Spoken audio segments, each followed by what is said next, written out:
नमस्कार, आपण पाहत आहात अशोक वार्ता न्यूज लाईन मराठी। नाशिकमध्ये ग्रीन मान्सून हरित नाशिक अभियानाला वेग आला असून राज्याचे मंत्री गिरीश महाजन यांनी मोठ्या प्रमाणावर वृक्ष लागवडीचा संकल्प जाहीर केला आहे। महाजन म्हणाले, उन्नत नाशिक अभियान अंतर्गत सर्व नाशिककरांच्या सहभागातून लाखो देशी प्रजातींची झाडे लावली जाणार आहेत। ऑक्सिजन देणाऱ्या देशी वृक्षांवर भर देत नाशिकला हरित शहर बनवण्याचा निर्धार त्यांनी व्यक्त केला। यंदा हरित नाशिक संकल्पनेत राज्यात प्रथम क्रमांक मिळविण्याचे लक्ष्य असल्याचेही त्यांनी सांगितले। दरम्यान नाशिक कुंभमेळा तयारीच्या कामांबाबत बोलताना गिरीश महाजन यांनी पुन्हा एकदा नाशिककरांना दिलगिरी व्यक्त केली।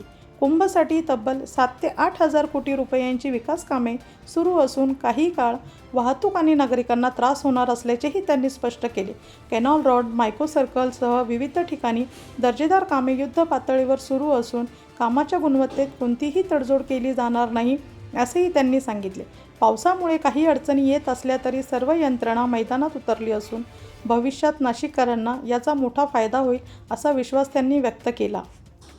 बिलकुल हस्तक्षेप करत नाही, एवढं सहकार्य म्हणजे तुम्ही करतायत ना, पाठीच्या असं आपल्याकडे एक पॉइंट आहे, इकडे खाली पण असंच एक पॉइंट आहे। अच्छा, आता त्याचं एक पोझिशन आहे, अजून एक खालच्या बाजूला अजून पुढे तसंच वॉटर कप चांगला झालेला आहे, तर तिथे जर केलं तर चांगला पाण्याचं स्टोरेज वाढेल। म्हणजे आपल्या आता 3 स्टोरीज होते, 3 स्टोरी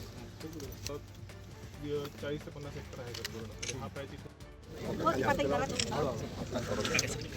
अभियानाच्या अंतर्गत वृक्षारोपणाचे कार्यक्रम आपण सुरू केलेले आहे। मोठा प्रतिसाद नाशिककरांचा मिळतो, लोकप्रतिनिधी देखील त्या ठिकाणी उन्नत नाशिक अभियान आपण या ठिकाणी सुरू केलेलं आहे। महापालिकेने त्याची सुरुवात या ठिकाणी केलेली आहे आणि सर्व नाशिककरांचा सहभाग या कार्यक्रमामध्ये या ठिकाणी आहे। आपण ठरवलेलं आहे की स्वच्छ नाशिक, सुंदर नाशिक, हरित नाशिक, सुरक्षित नाशिक या ठिकाणी आपल्याला करायचं आहे आणि त्यातलाच हा एक आजचा हा रविवारचा कार्यक्रम।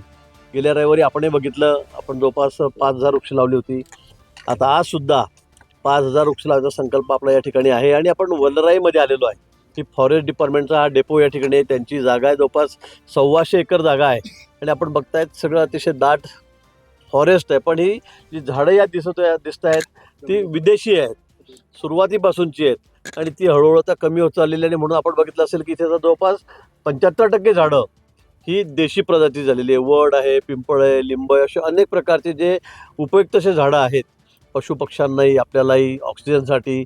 अशी झाडं आणि शेखर गायकवाड जे खूप मोठं त्यांचं काम या क्षेत्रामध्ये झाडं लावण्यामध्ये आहे, वाढवण्यामध्ये। काल आपण मागच्या वेळी रविवारी मागच्या आपण फाशीच्या डोंगरवर त्या ठिकाणी गेलो होतो, तिथे आपण बघितलं असेल त्यांनी म्हणजे एक ध्येयवेडा माणूस की फक्त मला झाडं लावायची, झाडं जगवायची आणि पूर्ण वेळ ते आपल्या या कामासाठी वर्षानुवर्ष या ठिकाणी देत आहेत।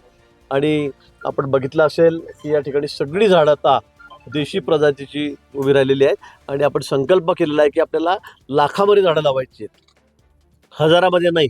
आपण मागे लावलेली 15,000 झाडं आपली बघितली असेल तरी केवढी मोठी झालेली आहेत, म्हणजे 6 महिने झाले त्या झाडं लावून। आणि अशा पद्धतीने एक चांगली मोठी झाडं आणून या ठिकाणी आपण ही लावतो आहोत आणि येत्या 3-4 वर्षामध्ये अतिशय त्याचं मोठ्या वृक्षामध्ये रूपांतर त्या ठिकाणी होईल।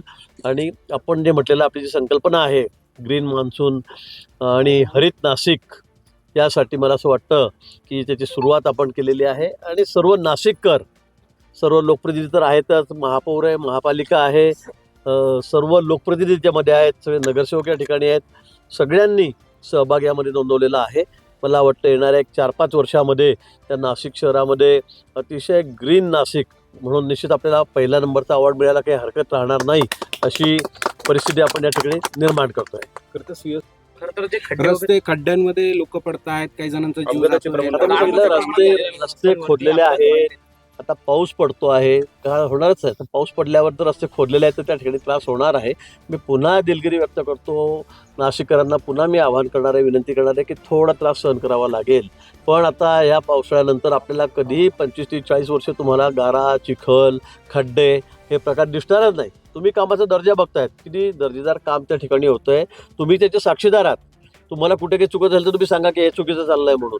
स्वतः आमचे सगळे अधिकारी, आमचे पदाधिकारी, आमचे महापौर, उपमहापौर, सगळे नगरसेवक हे स्वतः लक्ष घालतायत। महापौरही स्वतः रात्रंदिवस फिरतायत, कमिशनर मनीषा खत्री आहेत, त्या आहेत, त्यांचे सगळे सहकारी आहेत, हे सगळेजण अगदी फील्डवर आहेत रस्त्यावरच आहेत, आपण बघतात. आणि म्हणून मला वाटतं की कामाच्या बाबतीमध्ये कुठे कॉम्प्रोमाइज नाही, पण थोडा त्रास निश्चित आहे की आता एकदम ही कामं एवढी 7-8 हजार कोटीची काही असे नाही की एकदम शिवमंत्र 2 महिन्यात होऊन जातील, असं होणार नाही. एवढा पावसाळा काही ठिकाणी आपल्याला त्रास होणार आहे. भाऊ एक